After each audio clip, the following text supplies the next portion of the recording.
This is Orion.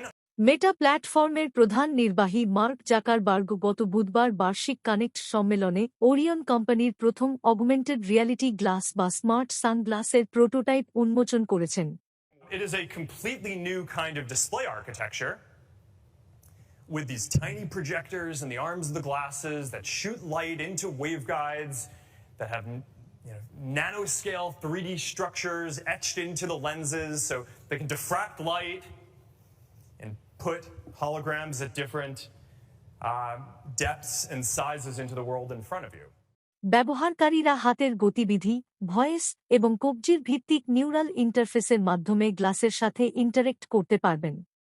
Zuckerberg বলেছেন বাজারে বিক্রির আগে স্মার্ট এই সানগ্লাসকে আরও ছোট ও স্টাইলিশ এবং কম দামে বিক্রি করার পরিকল্পনা রয়েছে।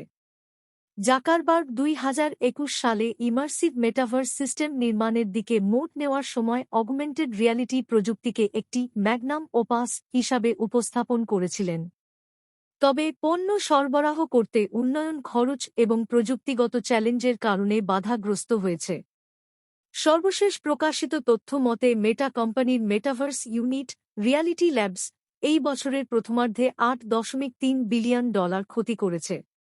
গত বছর এটি $16 বিলিয়ন ক্ষতি করেছিল। তবে এবার ঘুরে দাঁড়াতে মেটা আরও নতুন কৃত্রিম বুদ্ধিমত্তা বা এআই চ্যাটবটের অন্তর্ভুক্তি ঘোষণা করেছে। মেটা কৃত্রিম বুদ্ধিমত্তা বা এআই এখন ভয়েস কমান্ডের জবাব দেবে এবং ব্যবহারকারীরা অ্যাসিস্ট্যান্ট হিসেবে হলিউডের তারকা জুডি ডেঞ্চ, জন সিনা এবং অ্যাকোয়াফিনার মতো সেলিব্রিটিদের কণ্ঠ শুনতে পারবেন। Are live demos risky? Live demos can be risky, yes. Thanks, Aquafina. এই বছরের শেষের দিকে কোম্পানিটি ভিডিও তৈরি করার ক্ষমতা এবং ভাষা অনুবাদ করার সক্ষমতা যুক্ত করার পরিকল্পনা করছে মেটা।